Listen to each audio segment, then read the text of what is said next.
G'day guys, Hamish from Year 13 here. I've got Mark Burgess and Hannah Watts from the Electrical Trade Union, also known as ETU. Now, ETU, they support and are massive advocates for the rights of electrical apprentices. So if you're keen on getting into the industry, it's incredibly important that you guys do consider joining the ETU.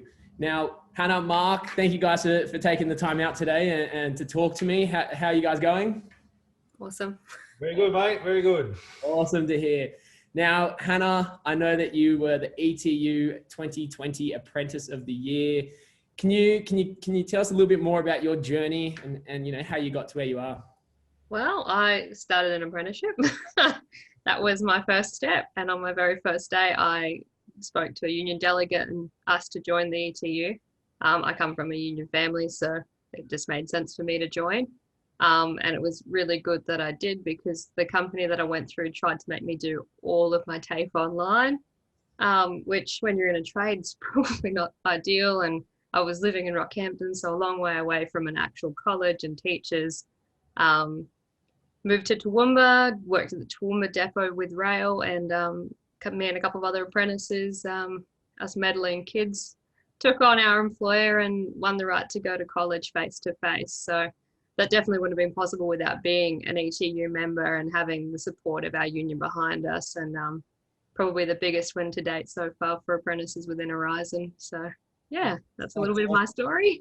That's awesome. And Mark, you know, give us a little bit more insight into how you got to where you are.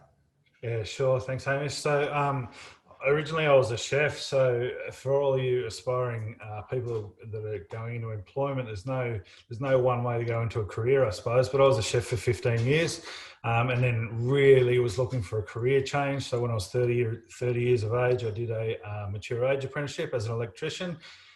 Sort of got involved with the union very early on in my apprenticeship. There was a few things going on site that weren't that safe, and there was a few underpayment issues and things like that. So I got involved with the union and sort of went from there. I've always been a proud supporter of apprentices, as the ETU has. So now I'm the National Apprenticeship Officer of the ETU and look after electrical apprentices around Australia. That's awesome. That's awesome. Now, Hannah, you said there that you got your apprenticeship. What age were you there when you started? Oh, I had a gap year that lasted 6 years because I couldn't decide if I really wanted a HECSTED or not.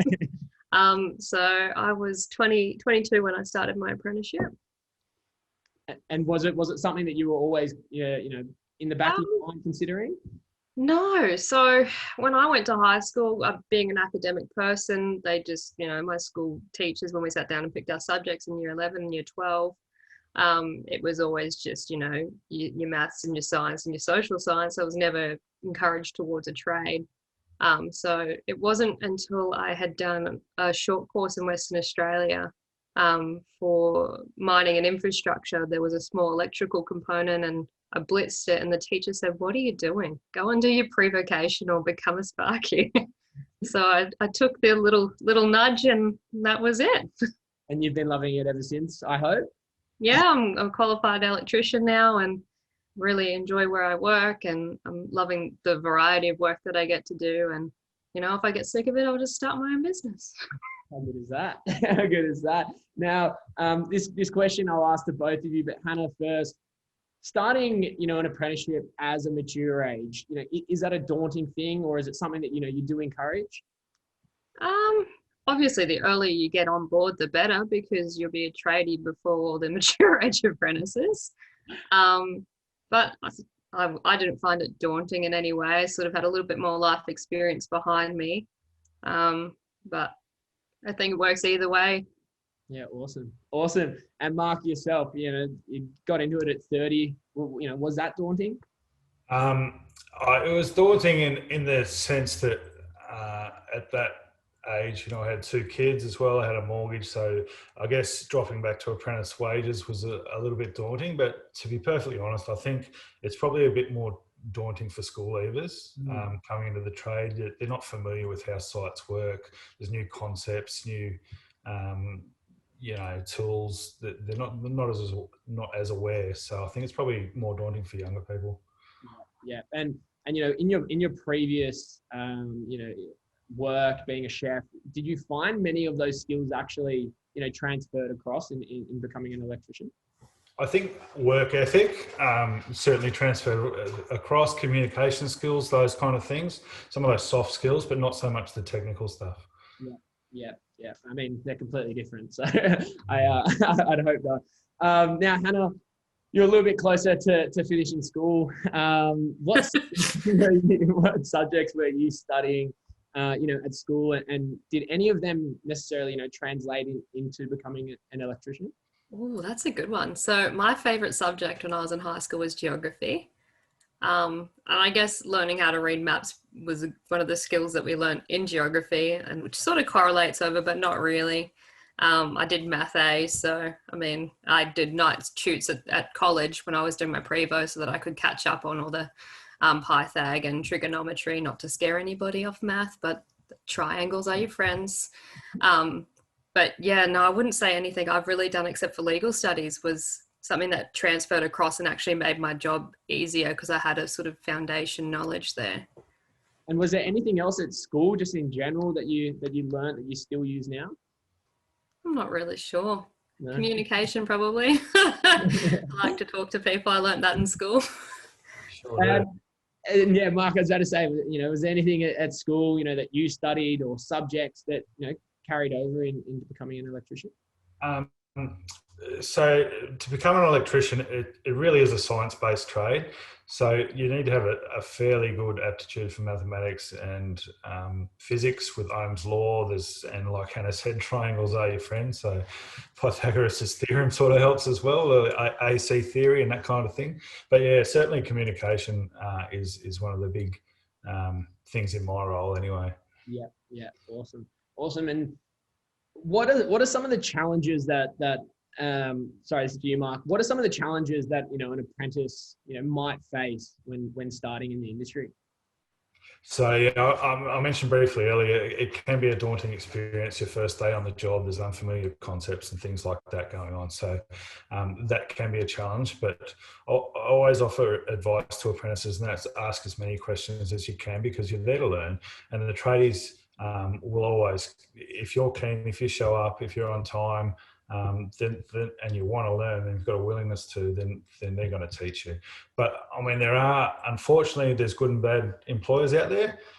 So some of the challenges we're seeing is with underpayment of wages and things like that. But that's where we come in. That's where the ETU can support you with wage claims. We can support you with your with training if you're not getting trained properly.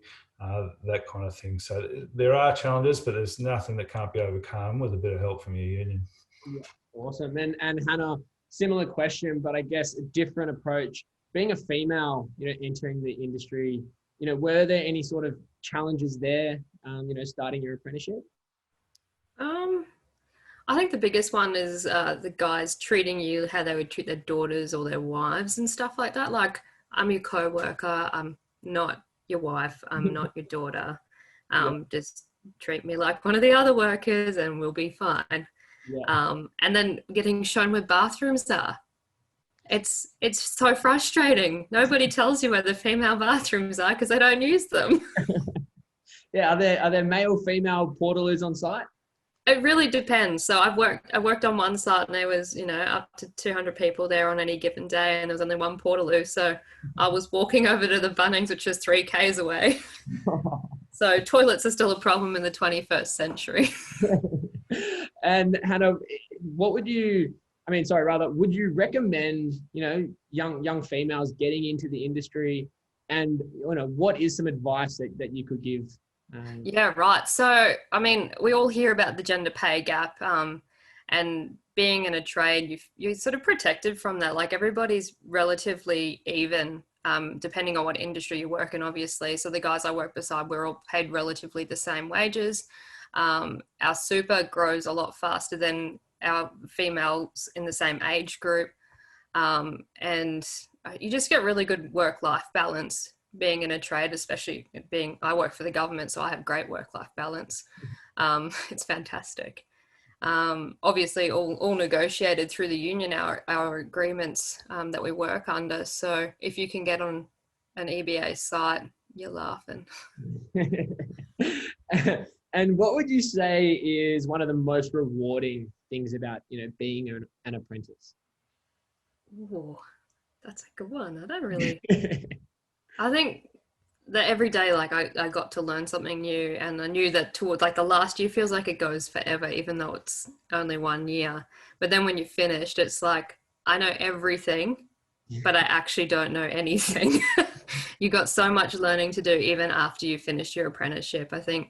And I really enjoy learning. So for me, like it's just like the thirst for knowledge. I just want to keep learning stuff, and it enables me to fix things around my house, install lights, and it's good fun. That's awesome. And Mark, what would you say for you is the most rewarding thing about being an apprentice? Yeah, so you get this a bit, right? But I don't know, sometimes when you're driving along, and it depends what you're working in, but if you're working in housing or in commercial construction or things like that, you can drive along and you can point out a building to others and go, oh, I helped build that, like you're a part of something big. You contributed to something, even as an apprentice. Not, it's not only for our tradies out there, but also apprentices. They get that satisfaction of looking back on a job and going, wow, I helped do this. That's awesome. That's awesome. That's definitely something that I don't get to experience. I mean, I'm in the tech space, so I get to see the Year 13 website. I guess that's the furthest I'll go. And Mark, what would you say you enjoy the most about the industry? I guess talking to people, it's a really good camaraderie out there. You get some really good mates along the way. You have some relationships that you build and you're going to have forever, really good friendship networks. Being part of the union, it often feels like having a second family there behind you as well. It's just a really great support network, whether you're an apprentice, whether you're a female, whether you're Indigenous or not. We all sort of support each other and help each other. So it's just, I guess, that feeling of having that second family. That's awesome. And Hannah, what would you say the most enjoyable thing about the industry? I love my union. I don't think I would have won Apprentice of the Year if I didn't love my union. And like Mark said, it's my second family, sometimes my first family. I don't know, like through the union, like I was able to meet 200 other females in electrical trades or refrigeration trades. So like we're 2% of the industry, but the unions helped us all connect and actually meet each other. So it's like you're not really alone. You might be on your side alone, but you jump on Facebook and you know that there's somebody else doing the exact same thing that you're doing, and you're not by yourself. I think, the togetherness of being in a trade and definitely being part of the trade union movement is just amazing. It's so good. That's awesome. That is, I was about to say I'm jealous, but I do really like my job here. We've got a great culture and team here at Year 13, so I can't go putting my foot in my mouth there. Now, Hannah, when and why did you join the union? So like I said before, my family is a union family, right back to my grandparents and probably back further. I don't really know back that far. But Dad was in the CFMEU and he used to take us to May Day rallies when we were kids, and I loved it up until the point I hit about 14 and was too cool to hang out with my dad. And now looking back, I'm like, man, I wish I was like just way more appreciative of what he was doing for us. So I think the gentle encouragement from my dad, and then obviously when I entered the workforce, Dad was like, join your union. Like you need to be a part of a union. So Dad's gentle encouragement, and then meeting people from within my own union, it just went on from there. Awesome. Now, Mark, can you tell me a little bit more about how you actually support apprentices? I know you touched on a couple of pieces earlier, but I mean, can you dig a little bit deeper into that for me? Yeah, sure. So we get a lot of sort of inquiries for helping with jobs and things like that. So quite often our branches will have a list of employers that might be hiring or they can contact and that kind of thing for recruitment. But really for us, it's that feeling that apprentices are often exploited on the job. Like it's not it's not, I don't want to discourage people from joining because that's why we're here, right? But sometimes they get repetitive training. They're doing the same meaningless sort of tasks over and over. So we can jump in and go, hang on, no, you've got obligations under the training contract, and we need to make sure that you're training the next generation properly. There is some, wage theft going on out there in the industry, so we support to get wage claims back for apprentices, whether it's superannuation or overtime rates or not being paid travel, whatever it is, we support with that. We've got access to numerous legal lawyers throughout the union around the country. Mentoring, we try and get our tradies on site to have an understanding that they need to mentor the next generation of workers coming through, and teach them and pass on their skills and their values, that kind of thing. But I mean, there's also a whole lot of other stuff you get as part of your membership. You get discounts for shopping on holidays. If you need to buy a new car, you can get discounts. If you want to save up and purchase a house, we've got access to industry banks and things like that. I mean, there's a whole range of things that we do. Do you have to be a Sparky to join the union to get discounts on cars and houses, or? Well, the ACTU, the Australian Council of Trade Unions, also has a union shopper sort of thing as well. So any union gets access to some of those, but the ETU, we often have our own in addition to that as well. So it depends. You could get ambulance cover as well, depending on whether your state covers that or not. Basically, it's like an insurance policy, right? So you're basically covered. You can get advice whenever you need it, and we'll do whatever we need to help you finish your trade.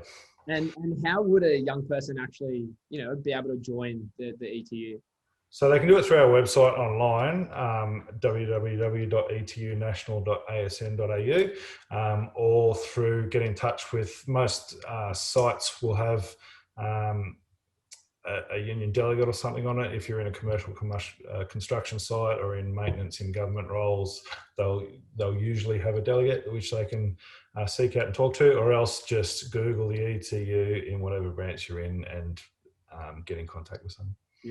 Beautiful. And now, Hannah, back to you. I guess, what are your plans for the future?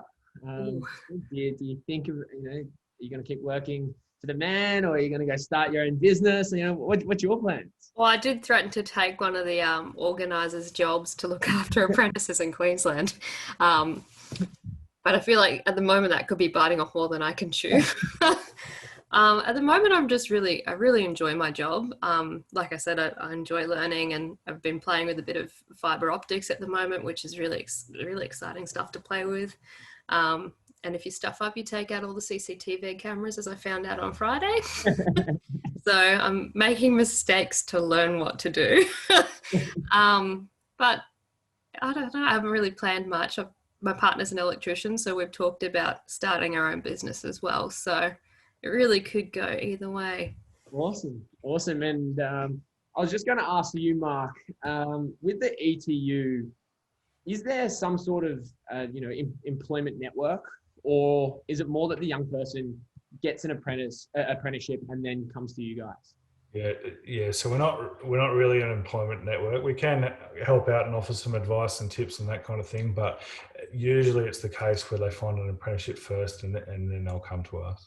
Cool. Well, I just wanted to clear that up for anyone that might be watching at home. Now, Hannah, back to you. What are 3 pieces of advice that you would give someone who's keen or interested in getting into the industry? Go do a pre-vocational. They offer them in almost every single state. So get in touch with an RTO, hopefully a good RTO, and go take on a pre-vocational. And then if you decide after your pre-vocational that you want to be an apprentice, you can add that to your resume. It's a Cert 2 in electrotechnology. And then that'll, take a little bit of time off your first year and make you more employable. Dress for the job you want if you go into an interview. It's a heated debate within some of the Sparkette network whether or not you wear slacks or you wear your high vis. I say dress for the job you want. Just try to present yourself and look good. And it's okay to say, I don't know the answer to something. but I'm willing to learn. Awesome. I think that's great advice. And Mark, is there any advice that you'd love to give some young people out there who's considering joining the industry? Yeah, I think Hannah's done a pretty good job at summarising there, to be honest. But yeah, be on time, and just in addition to what Hannah said, if you don't know the answer, then you can always ask questions as well. But be on time for any interviews. Ask as many questions as you can, so it shows that you're keen and interested. And obviously, once you've found an apprenticeship, join the ETU. Yes, definitely. Now, just to add on that, sorry, you can. So this is the Queensland Facebook page for the ETU. Oh, you can't see. There's actually a sign up button on that. So Facebook is another avenue if you're looking at how to join the union. So you can either go directly to the site or to the Facebook page, and there's a call to action there to jump on board. Now, this last question, it's something that we ask all of our employees here, something that we ask every single person that we ever speak to on a webinar. I'll start with you first, Mark. What would you say you're passionate about? I'm passionate about the electrical industry and making sure that it's in good hands for the future. So whenever I always talk to people, like, we're just the caretakers of the industry, you know what I mean? We've got to pass it on to the next generation as well. So it is a great industry that you can learn. It's a broad industry. You can be doing so much different things across different employers and different aspects of the industry. But apprentices are the future, and I'm certainly passionate about apprentices and making sure they get trained properly. Awesome. Now you, Hannah, what would you say you're passionate about? Oh, mine's pretty similar. I think it'd be the same for most Sparkies who take an interest in our trade. Is, you really want to learn as much as possible so you can pass it all on. I want to be a good teacher to my apprentice, and I feel like most days I am, even though I'm still learning. But yeah, I think teaching electrical safety is probably my favorite thing with him, is like why we do things a certain way, because there are a lot of processes in our jobs that are put in place to make sure that we all go home safe at the end of the day. So yeah, those are my ones. Awesome. That's they're both great answers. There's never a wrong answer when it comes to that question. So that's all we have for today, guys. I'd really like to thank you both for sharing your stories, as well as the benefits to joining the electrical trade union. I'd also love to thank ETU themselves for putting us in touch with you guys. I know that this webinar is going to help out a fair few young people who are considering getting into the industry. And any one of you at home who are interested, please jump over to ETU's page and type them an inquiry, or go to their Facebook page or directly to their website. Mark, Hannah, guys, thank you so much. Really appreciate your time today. No problem. Awesome. Thanks.